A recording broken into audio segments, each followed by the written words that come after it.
pernah dengar informasi di medsos, satu gunung itu bergerak masuk ke sungai besar, sudah dapat malah kena hujan lagi. Aduh, kita mikir, kalau kita mati sini siapa yang temukan kita sini?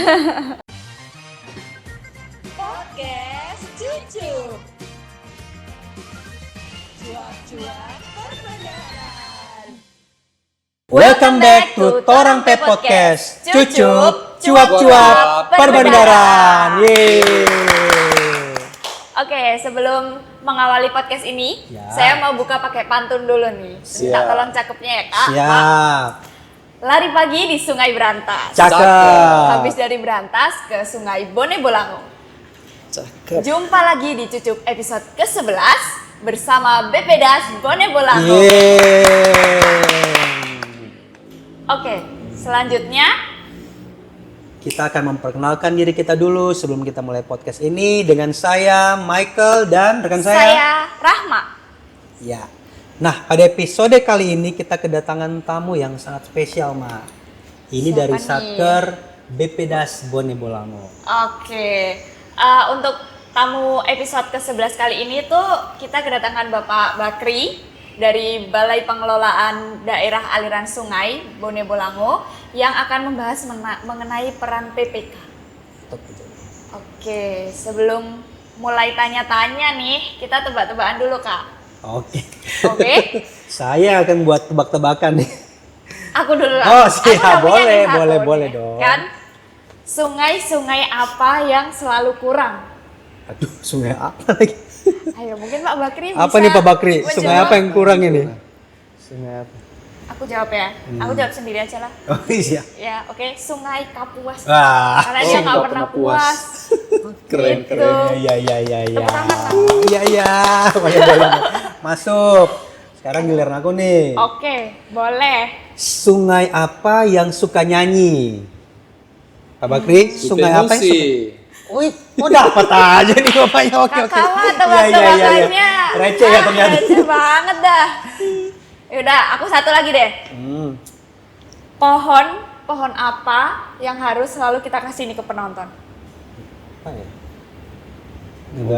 Nggak tahu saya. Kan? Pohon maaf lahir dan batin. Oke. Lebaran ya, lebaran. Iya, lebaran Iya, kita kan boleh. selalu punya salah nih. Jadi kita mohon maaf dulu lah ya. Iya, boleh, siap. Nah, cukuplah tebak-tebakannya 3 aja. Untuk pertama nih Pak, untuk pembukaan, silahkan memperkenalkan diri dulu dari nama, mungkin tempat lahir, atau riwayat pendidikan lah, sampai dari awal Bapak sampai sekarang jadi PPK di BPDAS Bone Bolango. Baik, selamat pagi menjelang sore walaupun sedikit lewat. Saya perkenalkan, nama saya Muhammad Bakri Nongko, dilahirkan di salah satu pelosok di Ada Indonesia di Sulawesi Selatan kurang lebih 48 tahun yang lalu. Oh, siap. Kemudian mengenyam pendidikan di kampung hingga SD, SMP, SMA, kemudian hijrah ke Kota Makassar ambil S1 dan S2 di pengelolaan lingkungan hidup.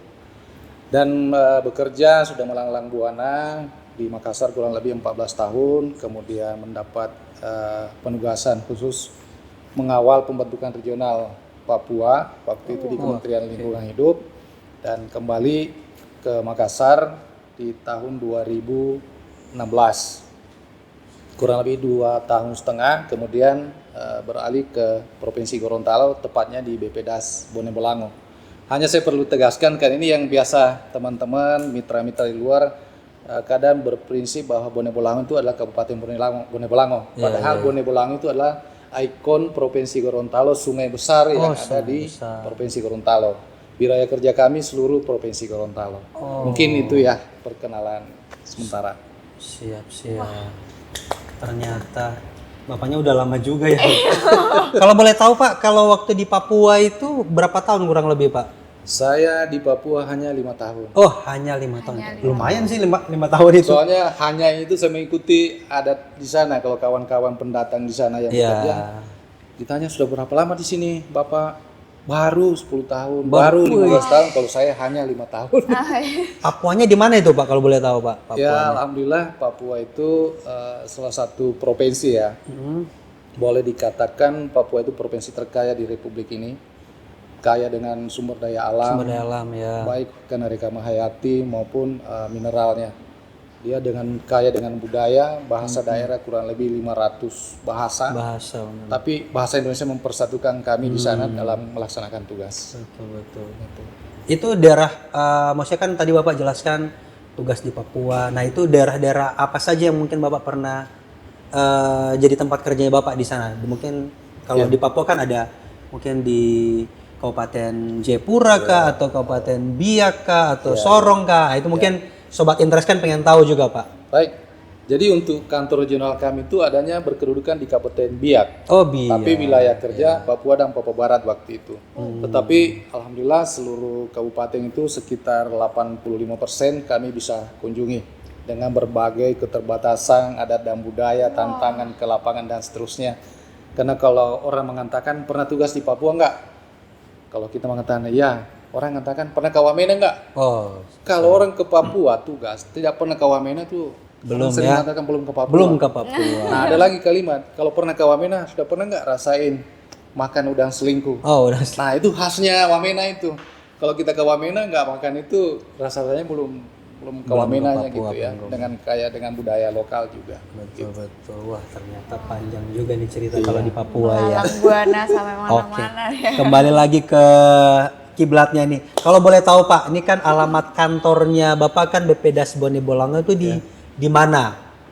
Terus secara struktural BPDAS Bone Bolango itu kementeriannya apa? Terus eselon 1-nya atau eselon 2-nya apa? Mungkin Bapak bisa Oh, baik. ceritakan. Baik, untuk kantor kami itu ada di Jalan Yusuf Hasiru, nomor 164 Limboto, Kabupaten Limboto, Gorontalo. Kabupaten Gorontalo. Pasnya dekat stadion. Oh, stadion. Nah, untuk secara strukturalnya kami berada di Kementerian Lingkungan Hidup di bawah Dirjen PDAS RH. Nah, unit eselon 2-nya kami itu melalui Ibu Sekdit Jen. Ya, jadi kami dari Kepala Balai langsung bertanggung jawab kepada Ibu Dirjen melalui Sekdit. Kira-kira seperti itu. Kementerian Lingkungan Kementerian Hidup. Lingkungan Hidup dan Kehutanan. Ya. Iya.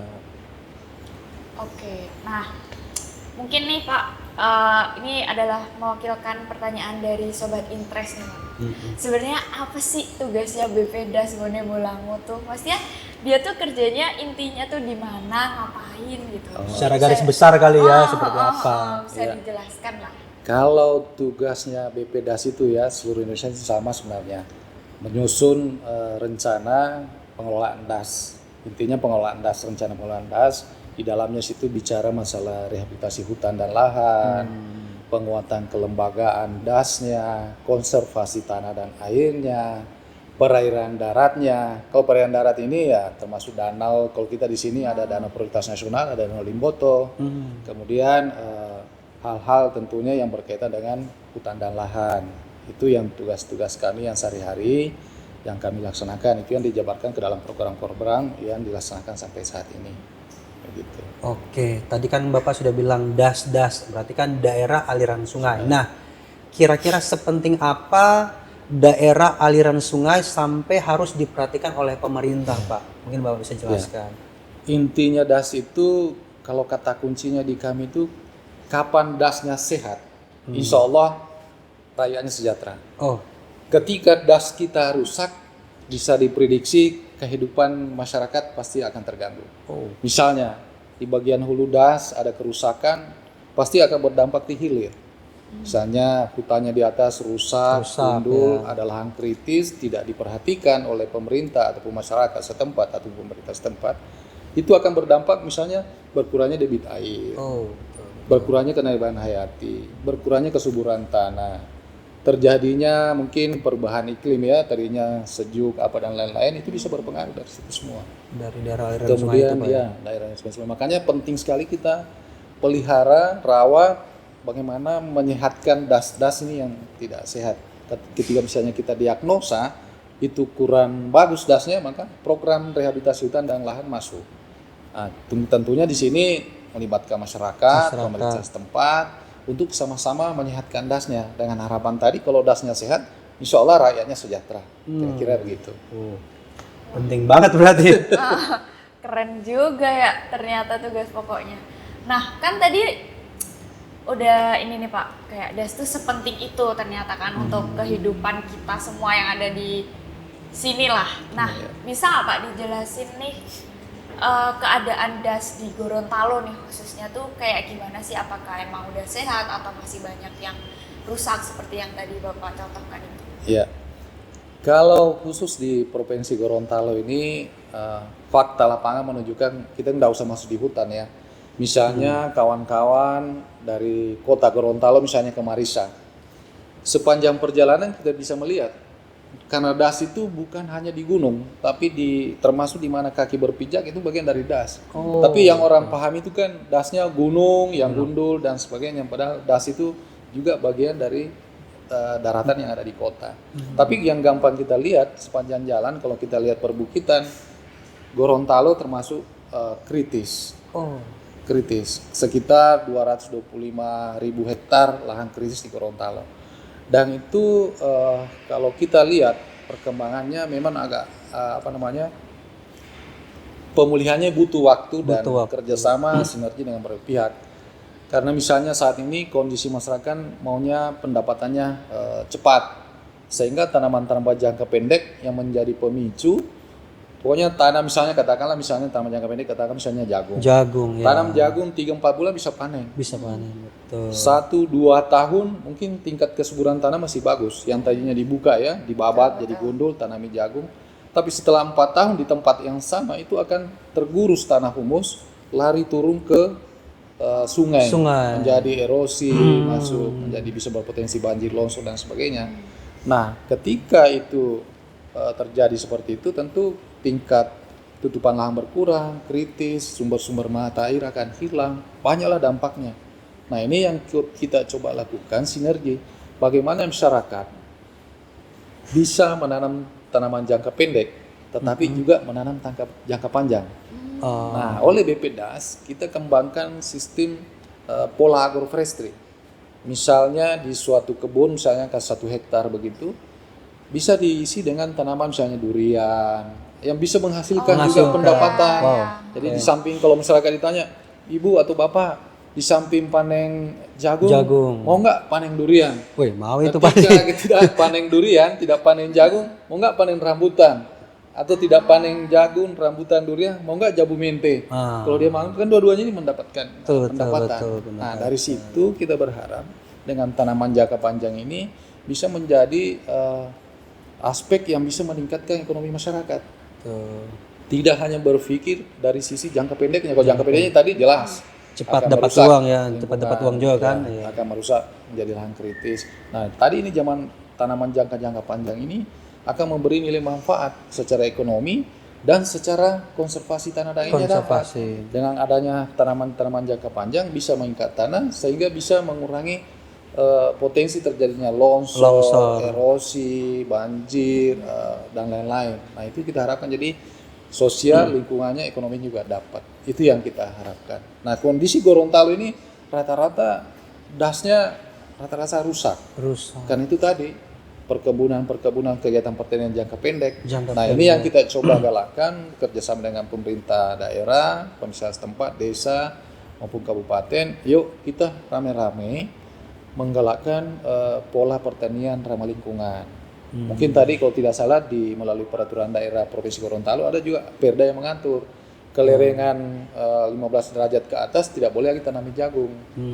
Cuma persoalannya di lapangan ini agak gampang susah karena mengawasi lapangannya susah. Betul. Makanya kita juga masuk dengan program-program RHL yang bisa meningkatkan juga pendapatan masyarakat dan di satu sisi mendapatkan nilai manfaat untuk lingkungan gitu. Aku mau tanya lagi nih Pak, berarti yang dimaksud tanaman jangka pendek itu tanaman yang sekali dia berbuah langsung dibabat, terus nanti habis diganti lagi dari awal gitu ya? Itu yang dimaksud tanaman jangka pendek? Tanaman jangka pendek itu tanaman tahunan yang misalnya rica, jagung, artinya dia bukan non kayu-kayuan. Bukan kayu. Kayu. Ya di sini yang kita maksud tanaman jangka panjang misalnya tadi jamu mente, kemudian durian, yang ini ya, yang berbatang besar gitu ya. Kayu. Bisa mengikat atau air ya. Kayuan gitu. Jadi tidak hanya sekedar ditanam tapi ada nilai manfaatnya di situ. Kalau misalnya pengaturan jarak tanam kita bisa atur Jadi jambu mente jaraknya misalnya 7 meter, tengahnya tetap boleh tanam jagung, tetap boleh tanam rica ataupun tanaman-tanaman jangka pendek lainnya. Sehingga tadi pilihannya kalau tidak panen jagung, boleh nggak tanaman panennya Panen di yang durian? lain ya. Nah, siapa sih nggak mau? Iya, Nah ini yang betul, coba betul. kita galakkan, begitu. Itu kalau dari sisi ini ya, manfaatnya ya mungkin bagi masyarakat Pak. Kalau saya mau ambil kesimpulan kira-kira BPDAS ini juga bisa nggak berpengaruh terhadap keadaan iklim Pak? Misalnya ini kan kalau iklim di Kota Gorontalo ini kan terkenal panas Pak ya. Ya. Nah misalnya kalau dari BPDAS itu ternyata bisa menggerakkan masyarakat secara luas terus banyak menanam tanaman-tanaman pohon yang rindang gitu, kira-kira bisa berpengaruh ke iklim nggak? Bisa sampai ke situ bisa nggak? itu Bisa Pak ya? sekali, walaupun skala mikro ya. Sekali lagi. Misalnya katakanlah Kota Gorontalo nih. Ya. Kota Gorontalo saya lihat sekarang dengan ada pengembangan pelebaran jalan itu banyak pohon-pohon yang tertebang. Tapi oleh pemerintah daerah bersama pihak pemberi pekerjaan dan kontraktornya itu saya ada tanaman-tanaman. Dan ini mudah-mudahan nanti cepat besar itu akan mempengaruhi iklim mikronya. Itu dia, betul. Kalau misalnya kondisi saat ini apalagi musim kemarau ini terasa banget. Kami AC aja di kantor kalau misalnya posisi ini panasnya minta ampun. Apalagi kalau kena matahari langsung dari samping timur, kalau pagi misalnya kena sampai jam 12 panas, sore juga dihantam dari kiri. Itu juga berpengaruh kalau kurang pohon. Tapi kalau banyak pohon insya Allah juga kata pakar itu kalau banyak pepohonan juga potensi hujannya juga cukup tinggi. Katanya begitu Mengundang ya. hujan, Mengundang Pak ya? hujan. Oh, Ya, siap. ada seorang direktur kami, mantan kepala BPDAS Suponemo Langot juga, beliau sering mengatakan bahwa potensi hujan juga berpengaruh itu dengan banyaknya tanaman. Biasanya awan di atas itu kalau dia lebat tutupan lahan di bawah, biasanya awan tertahan di atas. Tapi kalau dia tidak ada tanaman, awannya lari. Apalagi kalau di bawah angin tidak nyangkut. Betul. Bisa, itu hasil-hasil penelitian yang juga membuktikan itu. Tapi intinya akan berpengaruh walaupun iklimnya hanya mikro ya. Gitu. Siap. Oke, tadi mungkin kita sudah bahas terkait DAS. Nah, mungkin sekarang kita bahas yang terkait pembagian pejabat pengelola keuangan di satkernya Bapak itu seperti apa? Misalnya KPA, pasti ada KPA. Terus PPK-nya pembagiannya seperti apa? Ada berapa PPK di situ? Mungkin pembagiannya seperti apa PPK-nya? Ini mungkin PPK 1 pegang apa? Terus mungkin bisa jelaskan mungkin ini PPK 1-nya siapa? Berapa orang? Terus PPSPM-nya mungkin bisa dijelaskan. Iya. Kalau di kami unit satker kami di BPDAS Suponemo Langot itu kami pengelola DIPA istilahnya ya. Kami ada 18 orang. Di KPA, di bawah KPA ada beberapa PPK-nya ada 4. Kemudian ada bendahara, kemudian ada PPSPM, kemudian ada lagi yang ngurusi belanja gaji dan seterusnya, kemudian ada pembantu PPK masing-masing 2 orang. Sehingga dari situ ada juga lagi sekretaris KPA yang ngurusin kalau kita ada data atau ada yang urgent yang sifatnya memang membantu KPA ya beliau yang bersama. Jadi kami alhamdulillah dengan tim pengelola di Petrol Bang Pasongai kami kompak sekali, jadi saling support. Ketika ada kekurangan sini ini yang mensupport, ketika sini kekurangan kami masuk mensupport. Jadi kerjasama sinerginya seperti itu kami. Oke, tadi Bapak sempat sebutkan ada 4 PPK ya Pak ya?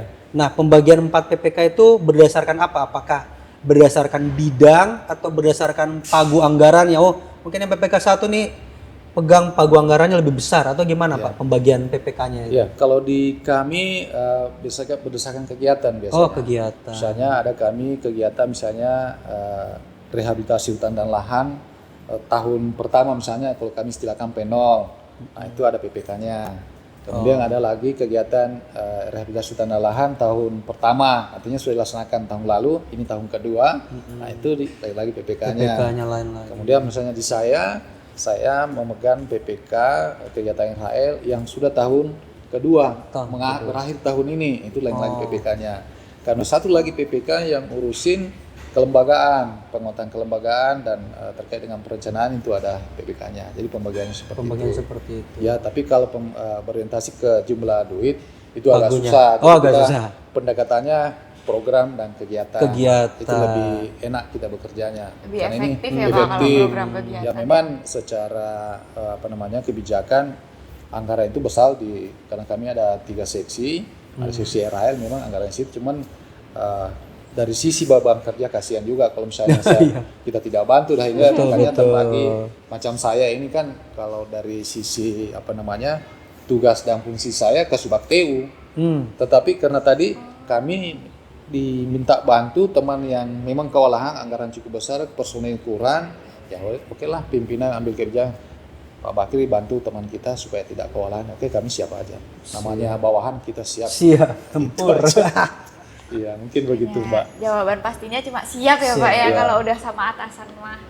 Terus nih Pak, saya kan di sini sebagai eksekutor pendaftaran kontrak nih di KPPN. Oh, Nah, siap. setahu saya tuh kontraknya BPDAS itu banyak banget. Banyak ya. Setahu saya aja nih udah lebih dari 90-an lah ya, 90 Iya. kontrak nih. Iya. Nah, kira-kira dari 90 kontrak itu berapa kontrak yang Bapak pegang? Sebagai PPK ya. Sebagai PPK. Kontrak yang saya pegang itu ada 25 lumayan. untuk kegiatan RHL. Oh, kegiatan ya. Oh. Siap, Kegiatan siap. RHL. Oke. Jadi RHL itu tersebar di seluruh kabupaten, ada 5 kabupaten untuk kegiatan P2, pemeliharaan tahun kedua yang berakhir tahun ini. Nah, ditambah lagi ada 1 kegiatan untuk KT1, pemeliharaan kantor itu ada di samping KT1 ada kegiatan RHL tadi itu. 25 kontrak yang 25 terkait kontrak. dengan RHL. RHL. Berarti itu kontraknya untuk yang kalau kontrak tahunan yang didaftarin tahun ini selesai tahun ini itu dipegang PPK sendiri, terus Iya. yang didaftarin tahun kemarin selesai tahun ini dipegang Iya. di Bapak ya berarti Iya, kalau iya. selesai tahun ini. Iya. Oh, kayak gitu pembagiannya. Itu kira-kira ada berapa Pak yang multi years itu yang untuk Iya. kontrak dari tahun sebelumnya ke tahun setelahnya gitu Iya. selesainya? Kalau multi years-nya itu ada 16 kontrak. Kemudian Lumayan juga. sisanya ada 9 itu pelaksanaannya swakalola. Hmm. Swakalola ada tipe 3, ada tipe 4. Kalau tipe 1 kami tidak ada, tipe 2 ada. Ya, di 9 itu. Nah, satu lagi Pak, saya nanya ya. Kalau saya tuh selalu kepo, kan saya kan kalau daftarin kontrak itu kan baca di keterangan kontraknya nih. Tapi saya tuh nggak mudeng itu tuh kontraknya tuh sebenarnya buat apa, terus pekerjaannya tuh ngapain kayak gitu. Bisa nggak Pak dijelasin dikit aja spill gitulah, apa sih kontraknya tuh spesifiknya untuk apa dan ngapain aja gitu. Jadi misalnya di saya yang saya pegang di kegiatan RHL yang P2 dari P0 saya pegang dari 2020 pas masa Covid itu di kontrak multi years pertama itu adalah kegiatannya adalah pembuatan bibit oleh kontraktor. Jadi kontraktor membuat bibit, kemudian karena masa Covid waktu itu bagaimana kontraktor bisa melibatkan sebanyak-banyaknya masyarakat lokal untuk bisa berpartisipasi membantu pembuatan bibit. Nah, dari situ juga masyarakat mendapatkan pendapatan di tengah pandemi Covid waktu itu. Nah, 2021 agendanya kita adalah penanaman. Karena waktu itu sudah molor karena Covid, molor kita hampir di akhir tahun kemudian berkontrak. 2021 kita laksanakan khusus untuk penanaman dan pemeliharaan tahun berjalan. Nah, itu juga tentu masyarakat dilibatkan oleh pihak kontraktor karena memang penekanannya begitu, bagaimana melibatkan masyarakat untuk peningkatan pendapatan dari artinya nilai manfaat masyarakat tidak hanya mendapatkan tadi buahnya tapi upah hari orang kerja itu masyarakat juga bisa dapatkan. Itu di tahun pertama. Kemudian di tahun kedua tahun ini sama kegiatan pemeliharaan tahun kedua. Tahun P1 tadi pertama juga pemeliharaan, penanaman, penyulaman, penyiangan pendangiran itu kegiatannya. Tahun kedua, tahun terakhir itu juga kegiatannya. Penyiangan, pendangiran, pemeliharaan tanaman, penyulaman, sampai pemupukan juga itu juga. Kemudian bagaimana melibatkan masyarakat? Karena ini kita fokus ke masyarakat. Jangan sampai misalnya tidak memperhatikan masyarakat sementara ada kegiatan di situ. Nah, kita juga seperti arahan Pak Presiden, bagaimana melibatkan masyarakat sebanyak mungkin untuk mendapatkan pendapatan di situ. Di sayang pihak masyarakat punya nilai kesadaran juga untuk melakukan penanaman. Karena ini kan hanya sifatnya kontraktua. Selesai kontrak, selesai kegiatan diharapkan masyarakat bisa melanjutkan dengan swadaya, dengan inisiatif untuk melakukan penanaman. Apalagi tadi kondisi das kita di Gorontalo sudah mulai rusak. Nah, dengan adanya itu kita berusaha juga mendorong. Di samping itu kami juga didampingi oleh pendamping lapangan. Untuk saya ada 15 orang pendamping lapangan yang setiap saat 1x24 jam berada di lokasi mendampingi masyarakat. Bagaimana melakukan penanaman, bagaimana kalau ada masalah. Karena tantangannya juga cukup berat di kegiatan RHL ini. Sekira begitu yang kegiatan-kegiatannya. Berarti ini kayak apa sih, sekali menyelam 2-3 pulau terlampaui gitu ya, berarti dari masyarakat. Oh iya, sekali apa? Oh, sekali mendayung 2-3 pulau terlampaui ini ya, berarti karena dari sisi BPDAS-nya juga tusinya tercapai, masyarakatnya juga mendapat manfaat, ekonominya berputar. Wah, konservasi tanah ini dapat, lingkungan lebih lestari. Wah, cang banget. Oke, ini FYI ya guys, Sobat Interest, jumlah kontrak BPDAS Bone Bolango ini yang paling banyak jumlah kontraknya yang didaftarkan di wilayah pembayaran KPPN Gorontalo. Nah, ini yang saya mau tanya ke Bapak, bagaimana perasaannya Bapak mengelola jumlah kontrak yang cukup banyak? Terus bagaimana? Apakah staf-stafnya Bapak tuh gimana? Perasaan stafnya Bapak lah seperti apa? Mengelola kontrak sebanyak itu, Pak? Kalau saya secara pribadi, mau banyak mau sedikit, saya syukuri dan saya nikmati pekerjaan itu. Wah, Karena saya berharap bernilai ibadah. Ya. Adapun tantangan-tantangannya tentu ada banyak ya, mau sedikit mau banyak tentu punya tantangan sendiri-sendiri. Misalnya kontrak banyak, tentu ruwetnya lebih banyak. Apalagi bersentuhan langsung dengan masyarakat. Kadang-kadang masyarakat tidak mendukung karena tidak paham program. Misalnya kita mau bantu tanami lahan garapannya. Kalau dia tidak paham, dia pikir lahan yang dia garap itu kita mau ambil. Nah, iya benar juga, benar. Perlunya sosialisasi, perlunya prakondisi, perlunya sosialisasi ke masyarakat untuk memberi pemahaman. Betul. Karena banyak sekali suka duka ini dalam persiapan kegiatan kami yang di hutan. Nah, dengan adanya informasi yang tepat, akurat dari kami, masyarakat bisa menerima dengan baik. Tapi kapan informasi diterima masyarakat salah, keliru, pasti ditolak. Ya betul. Kemudian ya kami juga dengan staf, alhamdulillah didukung dengan staf yang cukup kompeten di bidang ini. Memang jumlahnya kurang, tapi kami siasati dengan kondisi yang ada, bagaimana cara kita pekerjaan jalan. Ya memang sedikit menguras waktu dan tenaga ya untuk melaksanakan kegiatan ini, karena kegiatan di BPDAS Bone Bolango ini berkaitan kegiatan tanaman, berkaitan dengan masyarakat, sangat berbeda dengan kawan-kawan kami di katakanlah di PUPR, berkaitan dengan benda mati, selesai dibikin fondasi misalnya, selesai urusan. Kalau kami banyak ada prakondisi, mensosiasikan, sudah itu bagaimana melakukan rancangannya, menyusun rancangan bersama masyarakat. Misalnya masyarakat mau sih tanamannya tanaman apa? Oh, saya tidak mau jambu mente Pak, maunya durian. Nah, kita lihat lagi kondisi tapaknya, lokasinya, cocok nggak durian tumbuh di sini? Jangan sampai durian tumbuh tapi tidak bisa berbuah. Nah, biasanya itu kalau alat diskusinya dengan masyarakat. Artinya dari sisi ilmiahnya kita sampaikan, keinginan masyarakat coba kita akomodir berdasarkan kemampuan kita dari sisi anggaran. Nah, biasanya begitu. Misalnya, oh mbaknya maunya durian. Oh ternyata durian situ tumbuh tapi tidak ada durian situ yang berbuah. Rugi juga kan? Karena kita pikir buah durian itu bisa mendapatkan nilai tambah buat masyarakat. Walaupun kami sudah dapat nilai konservasi tanahnya, walaupun tidak berbuah ya, tapi berbuah. Kita berpikir nilai manfaatnya ke masyarakat apa. Nah, belum lagi sudah ditanam. Nah itu lagi. Kalau tadi di PUPR katakanlah sudah pondasi, bangun bendungan, sudah bendungan jadi, sudah periksa aman, tidak ada masalah, udah cair. Kalau kami tidak, sudah sosialisasi, sudah prakondisi, buat rancangan, penanaman, penilaian ahli yang menentukan. Penilaian akhir. Ketika dalam 1 hektar misalnya 400 batang, tidak tumbuh mencapai 75%, di sini rumitnya kami. Karena tantangannya berat. Betul.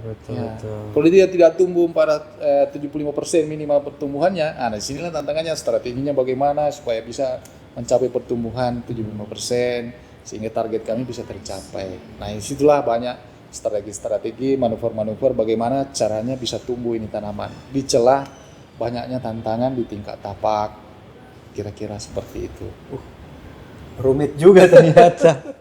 Kontraknya nggak kaleng-kaleng ya, kayak isinya penuh dengan perhitungan dan maksudnya beda lah kalau sama kontrak-kontrak yang biasa di apa bangunan dan lain-lain. Kalau Terus itu ini kan melibatkan itu. masyarakat juga Iya, kan. makanya. Nah, ini Pak untuk kontrak khususnya nih yang multi years. Multi-years, ya. Nah, kira-kira apa sih yang mau dibangun pemerintah melalui BPDAS, melalui Ya. kontrak-kontrak ini? Maksudnya tujuan spesifiknya, terus sama sebenarnya penerima manfaatnya ini masyarakat secara khusus atau memang di kayak suatu daerah, memang Ya. masyarakat di suatu daerah gitu. Iya, iya.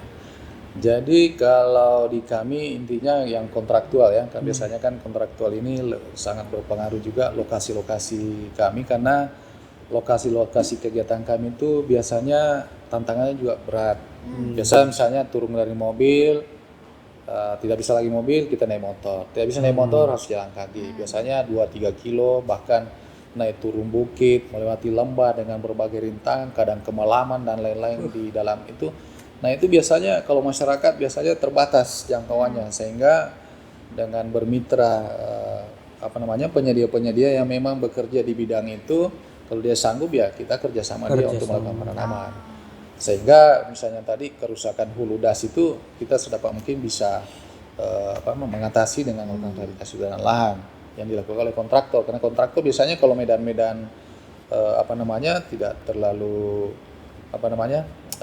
di bagian hulu biasanya kontraktor lebih senang. Lebih senang. Dia sebenarnya juga dekat, tapi kita perusahaan yang dekat-dekat itu yang banyak masyarakatnya biasanya masyarakat lokal situ yang kita prioritaskan. Lokal, Yang ya. susah-susah Lokal itu berarti. udah kasih aja kontraktor.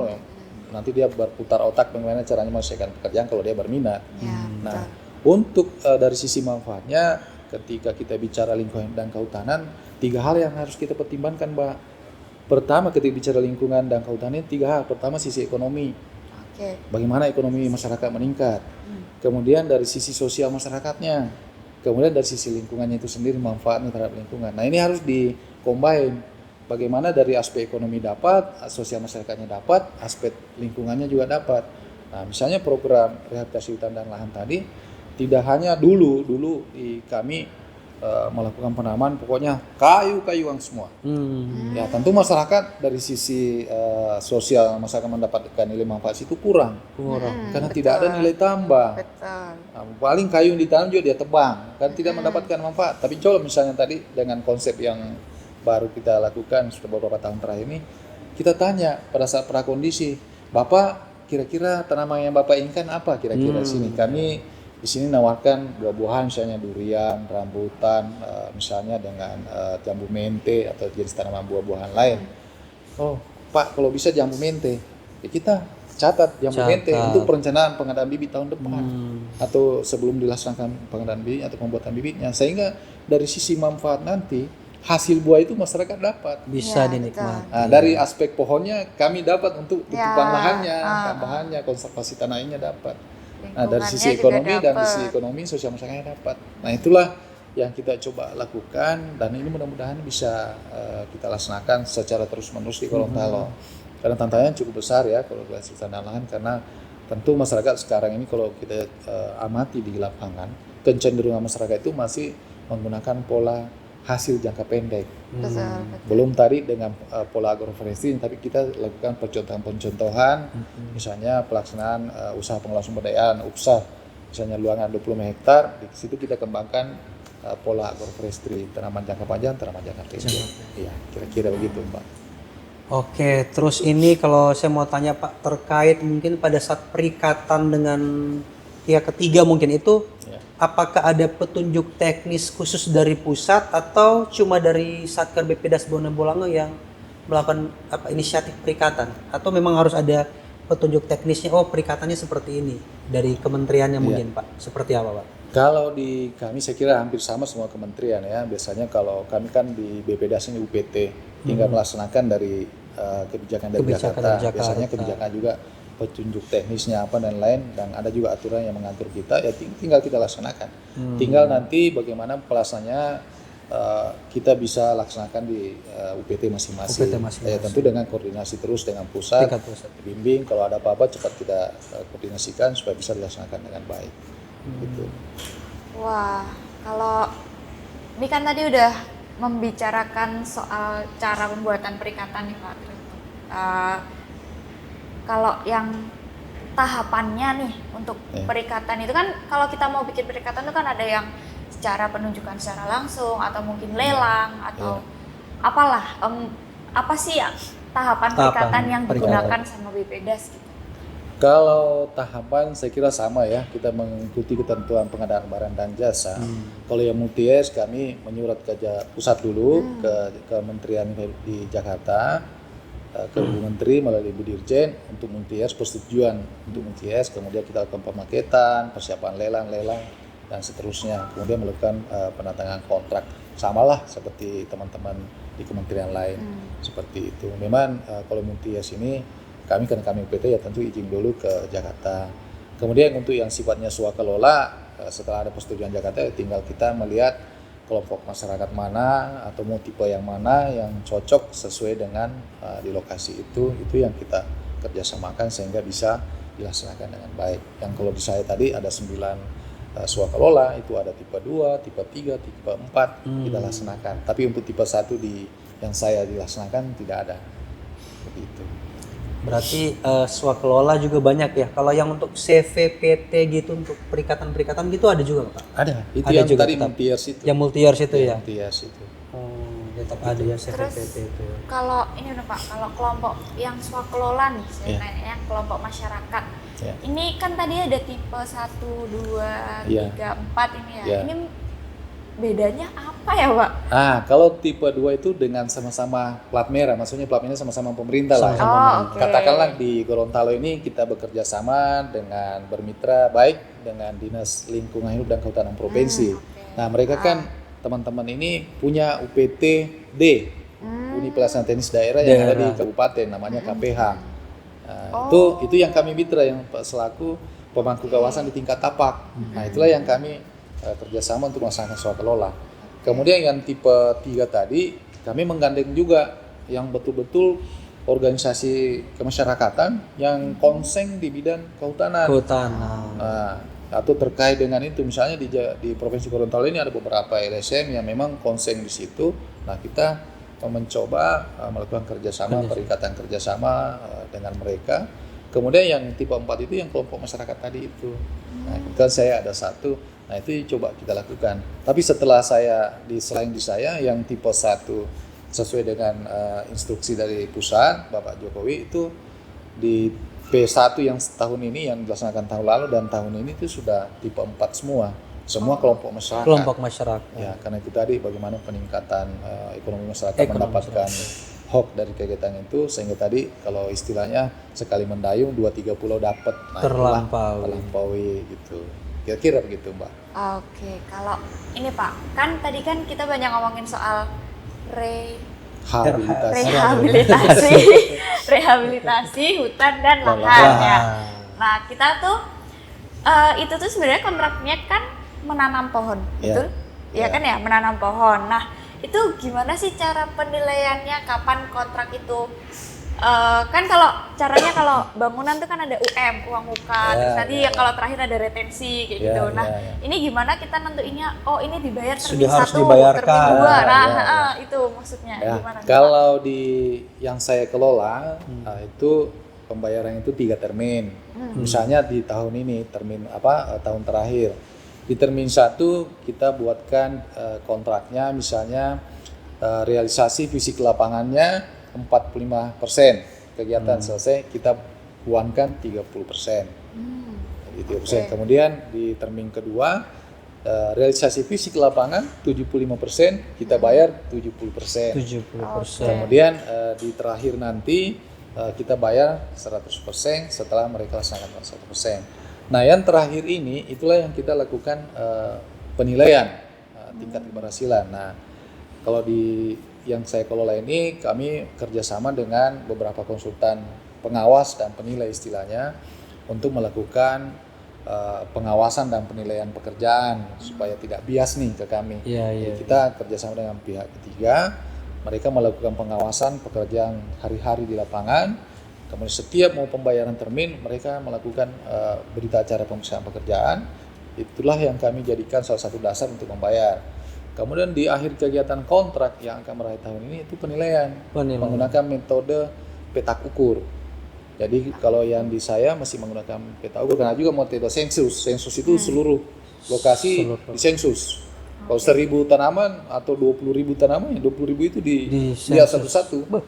Nah, kalau yang sementara di saya ini terakhir juga saya lihat kebijakannya itu di saya PU. Kalau misalnya 1 hektar bisa 2 petak ukur.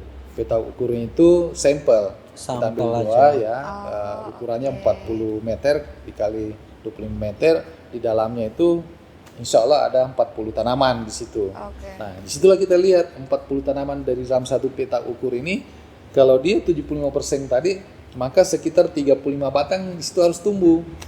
Nah, inilah tadi suka dukanya, perbedaannya tadi dengan PUPR bangunan, gedung apa. Kalau kami tidak sampai situ, harus tercapai tadi ini yang 75% ini. Nah, disinilah seninya. Biasanya kalau mengelola tingkat stres itu di sini kuncinya. Karena sini beratnya di sini.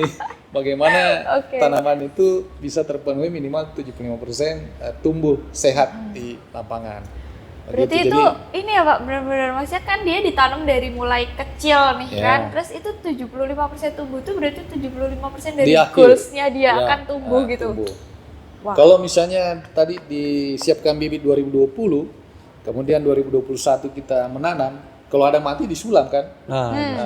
Di 2022 juga begitu yang P1, kemudian 2023 ini yang merupakan P2 akhir dari kegiatan. Kalau ada mati disulam sampai di akhir termin 3 Desember nanti itu harus 75%. Nah, disinilah seninya mengelola bagaimana strategi masing-masing pelaksana, masing-masing kontraktor supaya bisa mencapai angka itu di akhir kegiatan supaya tingkat keberhasilan kami tercapai targetnya. Kira-kira seperti itu. Berarti itu dipantaunya dari mulai ditanam sampai dia tumbuh. Berarti kalau kasarannya nih Pak, kalau yang tadi apa sih pakai PT sama CVD kontraktorkan itu kan dia yang ngurusin nih dari mulai dia nanam sampai gimana caranya dia akan tumbuh gitu kan. Berarti kan nanti terminnya dibayarkan ke kontraktornya itu. Nah, kalau yang swakelola tadi yang sama masyarakat, itu berarti terminnya dibayarkan ke sama ke kelompok masyarakat. Jadi itu dia jadi upah itu ya berarti yang upah harian. Dia juga kan ada kegiatan misalnya kegiatan penyediaan bibit, distribusi bibit, pemupukan, penyiangan, pendangiran, pemberantasan hama dan penyakit sama. Item kegiatannya dengan kontraktor. Cuma lembaga mengelolanya kelompok masyarakat itu. Kelompok masyarakat. Gitu. Wah, keren banget Kak. Intinya tuh tanamannya tuh nggak boleh stres juga. Orang yang mengelola nggak boleh stres juga. Nah, kalau tanamannya stres kan nggak mau tumbuh-tumbuh. Makanya PPK-nya nggak boleh stres. Makanya tadi di awal saya katakan mau besar, mau kecil, mau banyak, mau sedikit, intinya nikmati, jalani, syukuri apa yang ada. Dan kita berharap bernilai ibadah hasil kerjaan kita. Mantap. Nikmati, jalani, syukuri, jadiin ibadah. Jadi ibadah. Terakhirnya yang dalam itu. Deep sekali ya. Oke, selanjutnya. Itu kira-kira bibit-bibit pohon itu kan yang untuk RHL itu pasti kan ada yang beli atau ada yang produksi sendiri Pak? Seperti apa itu yang bibit-bibitnya itu? Bergantung di kontrak. Tergantung kontraknya. Kalau di saya itu di 2020 mereka yang membuat. Memproduksi ya, mulai dari benih, masukin polybag, tumbuh, jadi bibit, standar minimal 40 layak tanam. Mereka yang produksi. Kalau misalnya dari PPK-nya menginginkan misalnya pengadaan saja, boleh juga, bergantung di kontrak. Tergantung kontrak. Kalau pengadaan ya kita tinggal nentuin speknya seperti ini misalnya 40 cm tingginya minimal, boleh juga, bergantung. Kalau saya kemarin kebetulan pembuatan baik kontraktual maupun yang pelaksanaan swakelola itu dia bukan pembuatan tapi pengadaan karena swakelola. Jadi tinggal membeli mereka dengan tentu yang sumber penyedia yang bersertifikasi. Karena ada ketentuan yang mengatur, ada ketentuan-ketentuan khusus yang mengatur bibit itu boleh dibeli di tempat yang sudah tersertifikasi bibitnya. Nah, seperti itu. Berarti ada klasifikasi ya Pak ya, maksudnya kalau yang di Gorontalo sendiri yang seringnya seperti apa? Jenis-jenisnya, maksudnya klasifikasi. Yang harus beli ini tanaman ini aja, yang kita produksi sendiri tanaman ini aja, atau seperti apa Pak?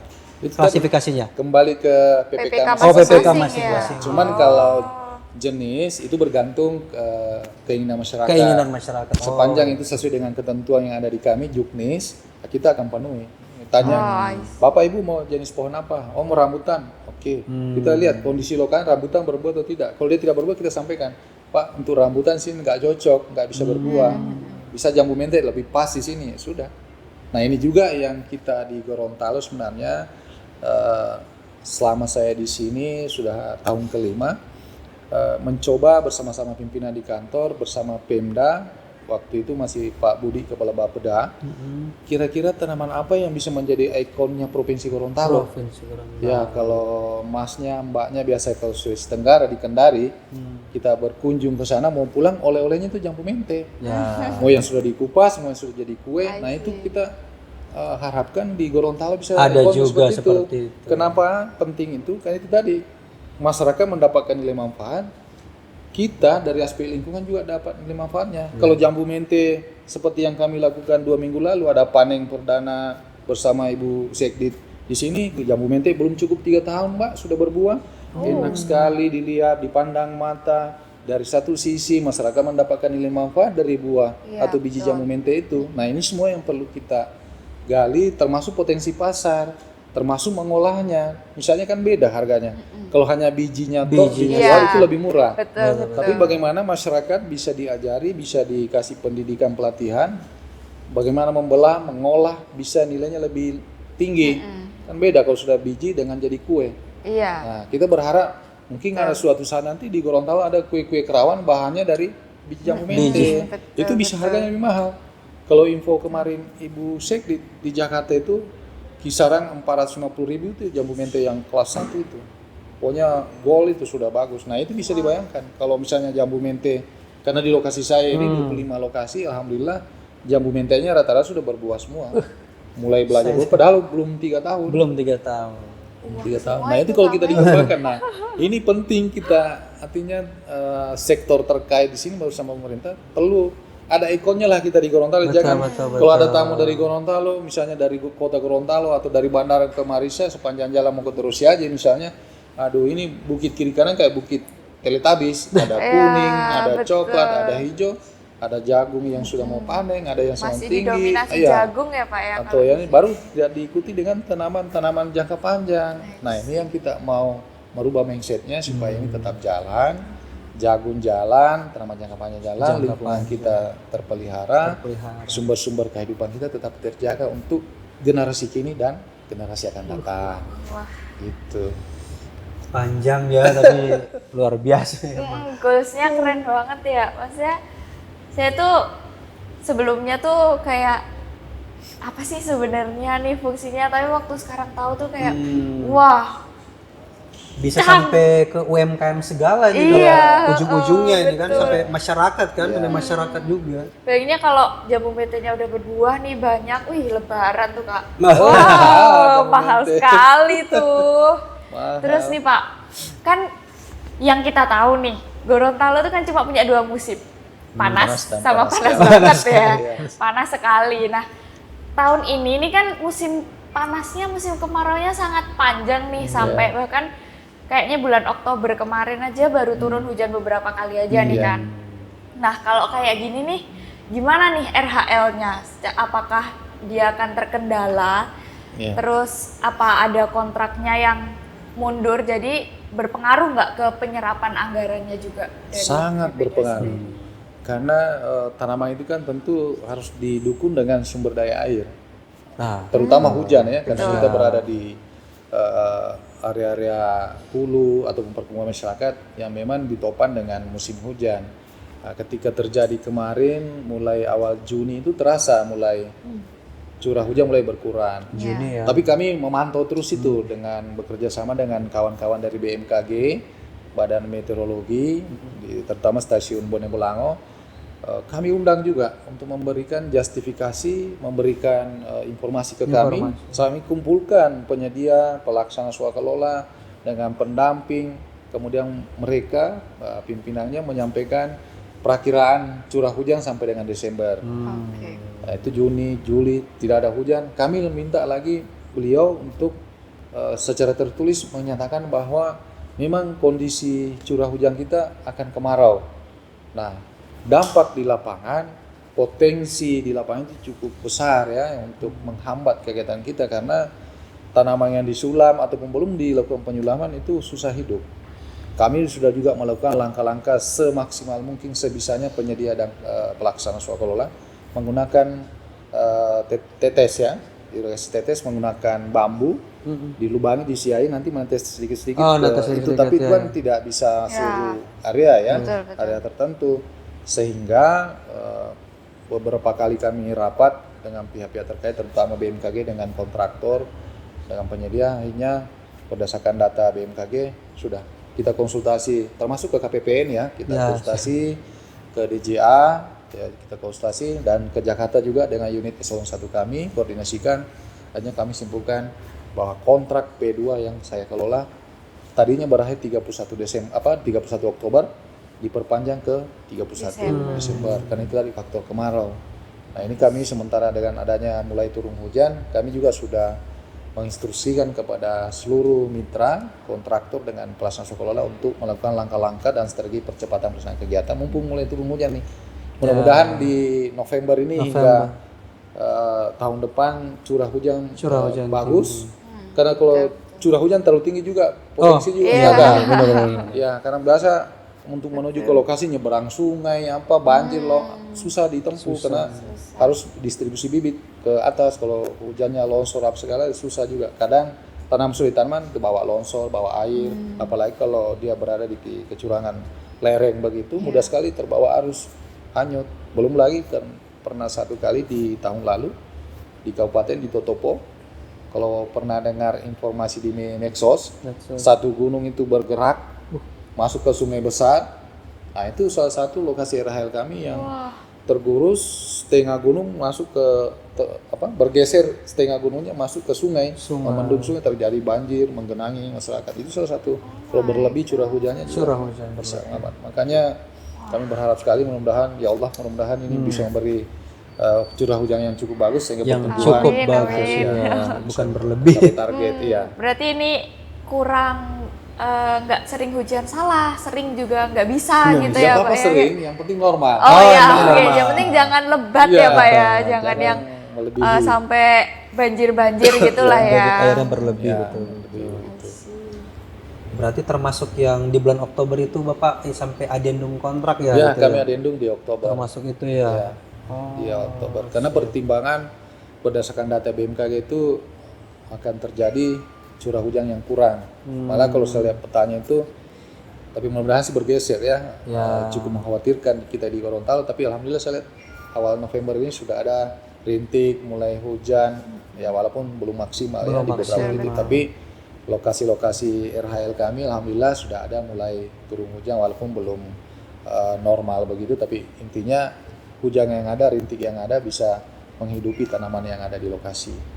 Buah juga yang jambu mente yang sudah mulai berbuah dengan curah kemarau yang panas begitu, panas sekali, bunga-bunga yang dihasilkan itu banyak juga yang jatuh, kering. Tapi banyak juga yang jadi merah-merah, sudah dipanen, malah kita bikin panen perdana. Ini beberapa lokasi alhamdulillah masyarakat sudah senang mulai menikmati. Malah rambutan sudah ada juga yang berbuah. Biasanya rambutan itu kan 5 tahun baru berbuah. Alhamdulillah di tempat saya ada yang kurang dari 3 tahun sudah berbuah. Iya. Ini kalau kayak gitu berarti ada ini nggak Pak? Maksudnya kayak atau mungkin di satu, kan tadi diceritain nih kalau yang nggak banyak hujan itu kan pakai bambu tetes itu kan ya. Nah, selain itu ada nggak Pak usaha lainnya untuk apa sih memberikan air kepada tanaman-tanaman itu? Misalnya pakai pesawat mungkin Pak? Nggak bisa Pak ya? Atau pakai drone yang mungkin teknologi sederhana saja. Contoh selain irigasi tetes istilahnya menggunakan bambu, bisa juga menggunakan botol aqua, impus. Diimpus pernah. Tapi ada yang sederhana lagi kan di Gorontalo ini kan banyak kelapa. Kelapa yang dibelah dengan sabutnya itu misalnya satu pohon, di pinggirnya ini ditutup dengan kelapa yang sudah dibelah, kulit kelapa, supaya lembab di situ. Begitu ada panas, paling tidak di seputaran pohon itu lembab karena ada kulit kelapa yang menutup situ. Itu juga salah satu antisipasi yang teman-teman kami lakukan di lapangan. Tapi itu juga terbatas ya karena kan cukup luas. Tapi minimal adalah upaya yang memang area-area tertentu memungkinkan untuk itu. Berarti masih Kadang-kadang tradisional juga, Pak ya, berarti iya, itu ya, masih kadang-kadang juga tradisional ya. kalau dia masih kecil dikasih pelindung, entah itu dari ranting atau dari daun kelapa dikasih di atasnya supaya ternaungi di bawahnya. Banyak, tapi ya sekali lagi itu terbatas ya, karena ini kan juga besar, luas kita punya kegiatannya.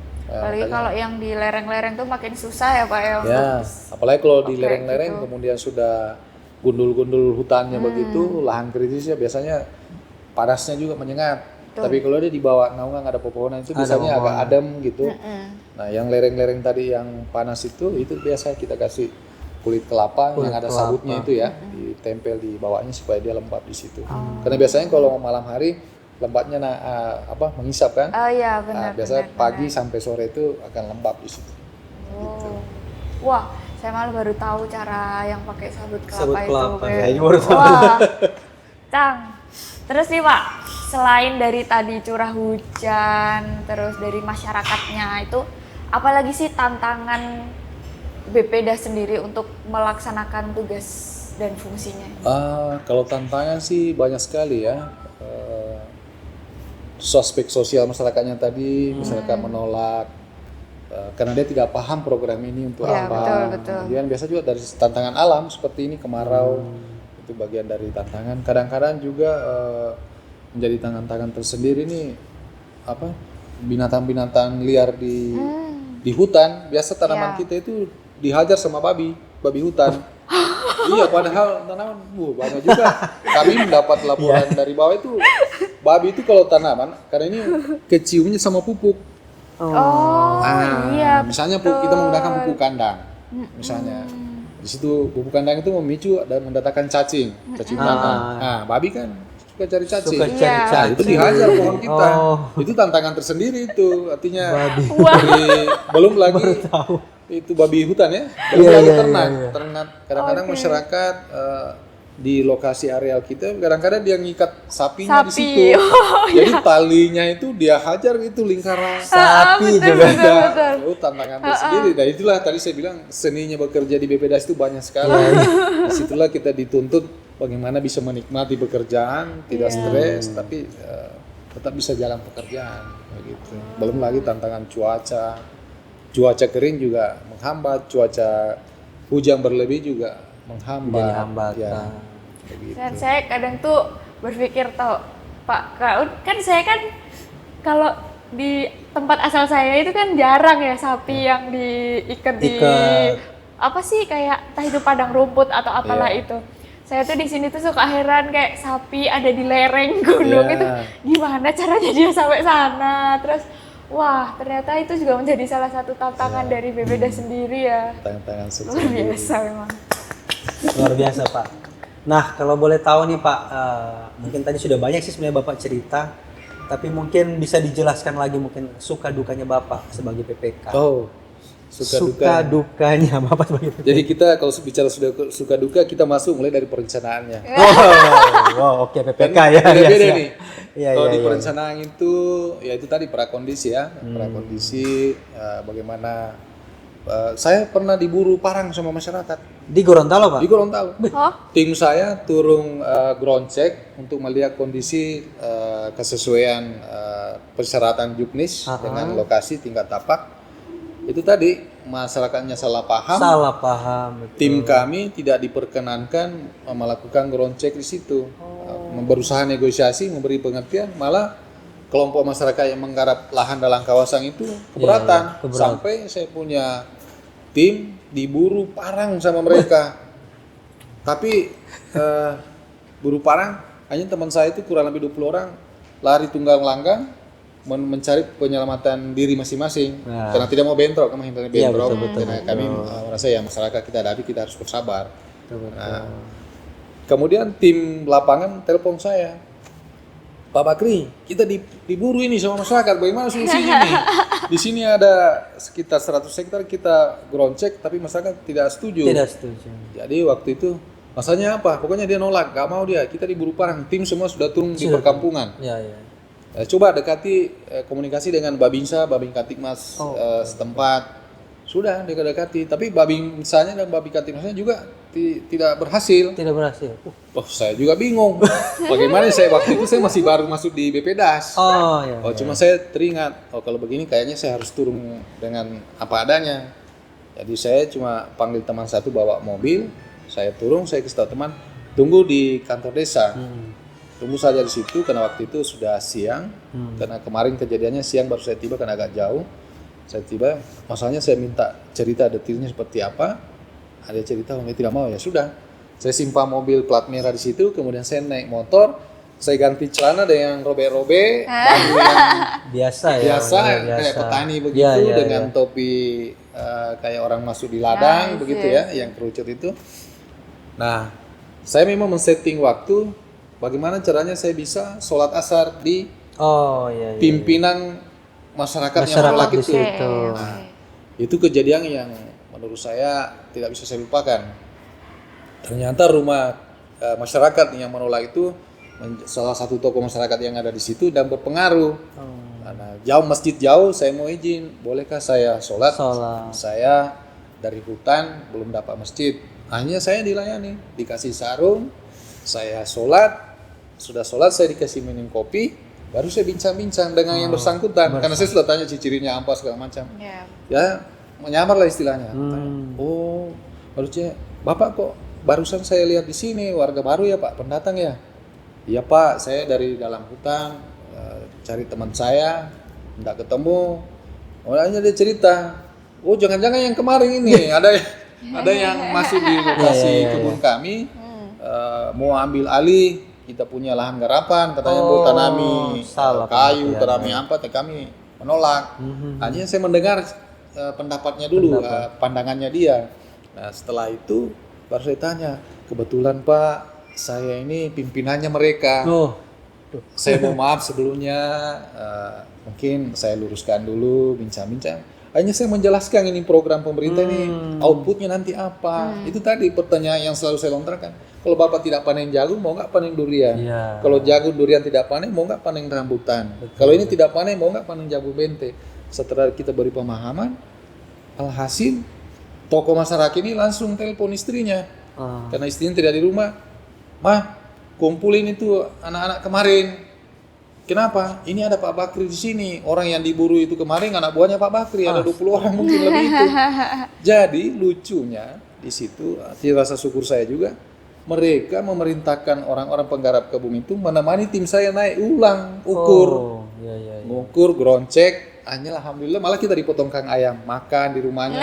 Karena tadi sudah mengerti, memahami bahwa konsepnya RHL itu seperti ini. Alhamdulillah. Itu salah satu tantangan suka dukanya. Dukanya. Duka yang lain itu ketika kita masuk di hutan kadang kita tersesat. Atau mana utara, selatan, tengah kedapat malam lagi, sudah dapat malam kena hujan lagi. Aduh, kita mikir kalau kita mati sini siapa yang temukan kita di sini? Dan kami tidak sedikit menemukan ular besar yang bisa menelan sapi apa. Kami sering menemukan itu tantangan tersendiri itu, duka-duka seperti itu. Aduh, gimana kalau kita ditelan di sini ya? Kita tidak ada keluarga di sini, mau teriak juga tidak ada masyarakat dekat di sini, kita di hutan. Nah itu salah satu. Belum lagi kalau misalnya hujan, kita nikmati ya tidur ala kadarnya di pondok kebun masyarakat.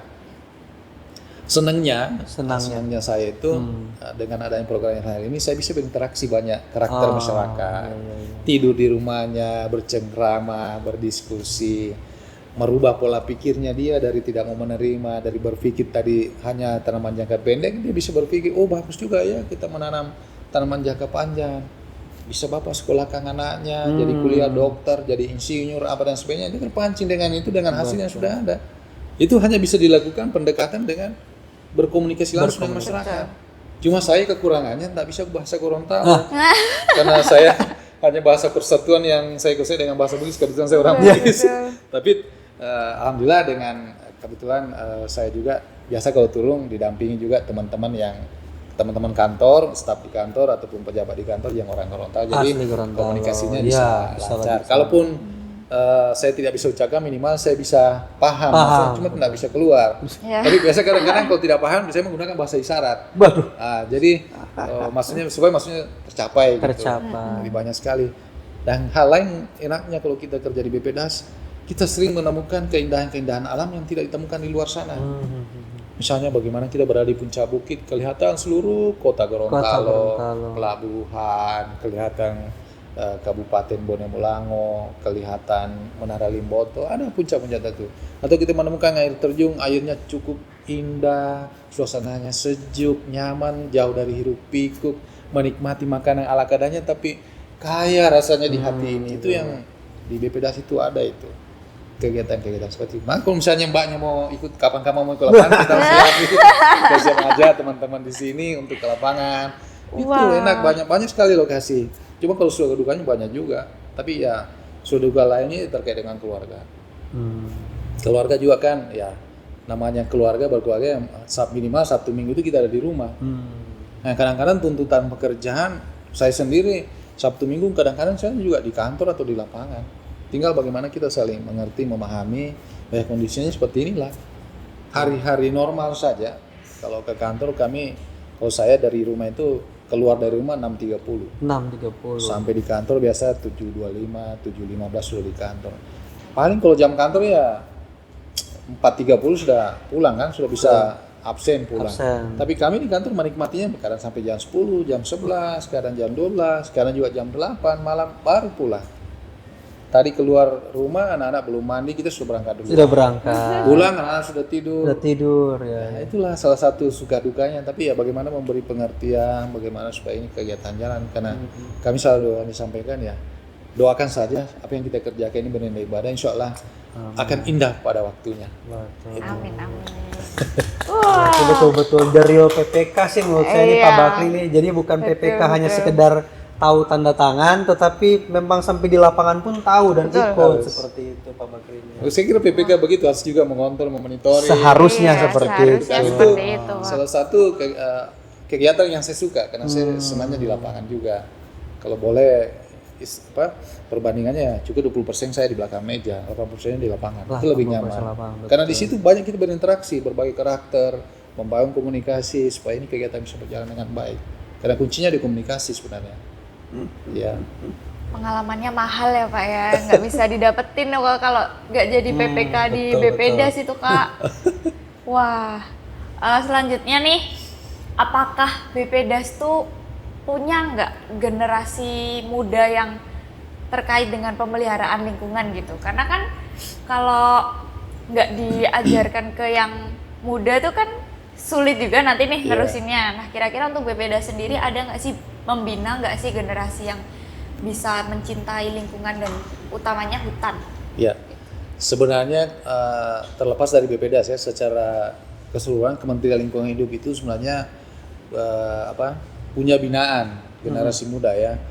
Bisa dari pencinta alam, banyak ada dari unsur Adiwiyata, Mapala begitu Pak, Mapala ya. Di program Adiwiyata ada juga bagaimana mewujudkan sekolah peduli dan budaya lingkungan yang siswanya, gurunya, kepala sekolahnya bisa peduli lingkungan. Nah, ada juga sebenarnya yang lain, misalnya di hutan, karena kita bicaranya hutan ini banyak. Bisa dari unsur konservasi, bisa dari unsur petanya, bisa dari unsur hasil hutan non kayu. Nah, ada satu lembaga binaan Kementerian Lingkungan dan Hutan itu namanya SAKA dari Gerakan Pramuka. Dari Gerakan Pramuka itu namanya Satuan Karya Pramuka. Kalau dia minat, karena ini potensinya pengembangan minat dan bakat. Kalau misalnya yang bersangkutan generasi mudanya minatnya misalnya ke gua, minatnya ke hutan, maka pilihlah SAKA Wana Bakti. Di situ sudah ada krida itu fokus pembelajaran. Nah, kalau di kami di BPDAS di dalam situ ada krida Binawana. Bagaimana belajar membibit, bagaimana belajar menanam, bagaimana belajar memelihara sampai panen, termasuk pensutraan, pengolahan madu dan seterusnya. Nah, di satker lain pun yang Kementerian Lingkungan Hidup, misalnya terkait Taman Nasional, bagaimana konservasi kawasan, bagaimana keanekaragaman hayatinya, ada semua di dalam. Kalau misalnya di lingkungan hidup ada Saka Kalpataru. Bagaimana bicara pengolahan sampah, bagaimana perubahan iklim, semua ada. Tinggal yang mana kita mau fokus. Kalau kami di BPDAS ada Saka Wana Bakti ini tadi, yang ada keridanya Binawana yang tadi itu, pembibitan sampai pemeliharaan, pemanenan dan beberapa yang hal lain. Nah, di samping Sakawana Bakti ada juga yang dirintis oleh pimpinan di Jakarta, ada namanya JIN, itu salah satu binaan orang-orang pilihan, siswa-siswa pilihan dari SMA-SMA itu diklat, kemudian narasumbernya keren-keren, mulai dari Bu Menteri, para dirjen, dan di wisuda kemarin kalau nggak salah di wisuda kemarin perangkatan di direktur, mereka dikasih materi-materi penguatan untuk memahami lingkungan dan kehutanan secara mendalam. Nah, harapannya generasi ini bisa berkesinambungan sehingga ini bisa melanjutkan apa yang dilaksanakan sekarang sampai ke depannya. Nah, kalau ini dilaksanakan saya kira insya Allah di Gorontalo ini ya, saya juga baru-baru ini juga melaksanakan Saka Wana Bakti di Limboto untuk tingkat Kabupaten Gorontalo kerjasama dengan kuartir daerah, dengan cabang, kemudian mengundang tokoh inspiratif di bidang pembangunan lingkungan dan kehutanan, dan juga tokoh-tokoh lain, sehingga dari inspirasi yang muncul dari tokoh itu bisa menjadi inspirasi buat adik-adik dari kalangan anak-anak SMA atau perguruan tinggi untuk bisa bagaimana kepedulian tadi di bidang kehutanan bisa lebih meningkat, tidak hanya ditahu tapi bisa diimplementasikan. Saya kira seperti itu. Wow, namanya udah sesuai banget nih Kak. Wana itu tuh setauku dia bahasa apa ya, aku lupa tapi Jawa atau kayaknya sih bahasa Jawa. Dia emang artinya hutan. Jadi emang Wana Bakti berarti kan emang bertujuan untuk ya memelihara hutan sebagaimana dia mestinya. Nah, ini mungkin Pak sekarang pesan Bapak untuk sobat interest yang nonton channel YouTube ini Pak. Bagaimana untuk mencintai lingkungan kita Pak? Mungkin Bapak bisa sampaikan langsung ke sobat interest yang menonton channel YouTube. Baik, sobat interest, kuncinya hanya satu. Mulai dari diri sendiri, kemudian implementasikan. Yuk menanam 25 pohon semasa hidup. 5 pohon waktu SD, 5 pohon waktu SMP, 5 pohon waktu SMA, 5 pohon perguruan tinggi, dan 5 pohon sebelum menikah. Tanam dan rawat itu insya Allah akan memberikan berkah untuk lingkungan kita. Saya kira itu. Datang. Oke. Super sekali nih. Diingat ya guys, 25 pohon selama hidup. 5 SD, SMP, 5 SMP, 5 SMA, 5 perguruan tinggi, 5 sebelum nikah. Oke, nah. Rapel berarti nanti. Iya, kalau belum dirapel aja, kalau udah nikah, habis itu langsung 25 aja udahlah.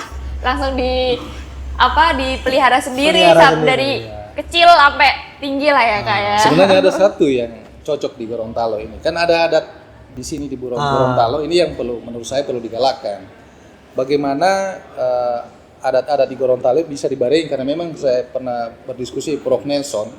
Itu beberapa adat di Gorontalo kaitannya dengan pohon sangat erat. Misalnya bagaimana acara 7 bulanan bagi ibu yang hamil.